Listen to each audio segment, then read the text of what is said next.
విద్యారంగంలో 24 సంవత్సరాల సుదీర్ఘ అనుభవం కలిగి కొన్ని వేల మంది విద్యార్థుల భవిష్యత్తుకు పునాది వేసిన శ్రీ గౌతమి విద్యా సంస్థల అధినేత శ్రీ కనుమర్ల గుండారెడ్డి గారి మరో కొత్త ఆవిష్కరణ శ్రీ గౌతమి హై స్కూల్ 2024-25 విద్యా సంవత్సరం నుండి ప్రకాశం జిల్లా ప్రాంత విద్యార్థులకు ఉన్నత ప్రమాణాలతో అత్యుత్తమైన విలువలతో కూడిన విద్యను అందించాలనే సంకల్పంతో నర్సరీ నుండి 10th క్లాస్ వరకు హై స్కూల్ ప్రారంభం.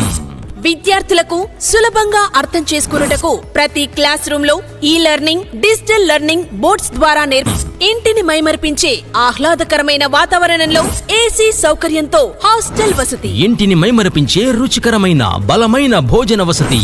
హై స్కూల్ విద్యార్థులకు ఐఐటి అండ్ నీట్ కోర్సులకు శిక్షణ ఇచ్చుట. అడ్మిషన్లు జరుగుచున్నవి. చైర్మన్ శ్రీ కనుమర్ల గుండారెడ్డి. వివరాలకు సంప్రదించండి. Shri Gautami high school, Sanskriti campus, Addanki road, Darsi. Cell numbers 8333905102. మన దర్శి వార్తలు ప్రేక్షకులకు నమస్కారం.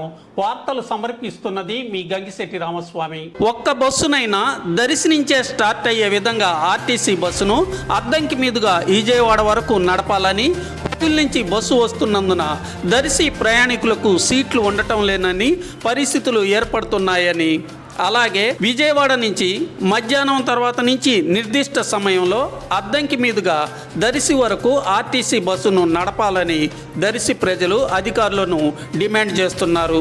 అలాగే పగలు, రాత్రి, తెల్లవారుజామున అన్ని వేళల్లోనూ ఆర్టీసీ బస్సులన్నీ అద్దంకి రోడ్లోని బస్ స్టేషన్ వరకు నడపాలని, ప్రయాణికుల సౌకర్యార్థం అధికారులు తగు చర్యలు చేపట్టాలని దర్శి ప్రజలు అభిప్రాయం వ్యక్తం చేస్తున్నారు. ఈ విషయంపై డిపో మేనేజర్ సుందర్రావు స్పందిస్తూ తగు చర్యలు చేపడతామని, అలాగే ఉదయం 10 గంటలకు విజయవాడ నుంచి వినుకొండ, కురిచేడు, దర్శికి బస్సు ఉందని, మధ్యాహ్నం 2 గంటల తర్వాత నుంచి విజయవాడ నుంచి అద్దంకి మీదుగా దర్శికి వచ్చే బస్సు విషయాన్ని గురించి తగు నిర్ణయం చేపడతామని ఆయన తెలిపారు.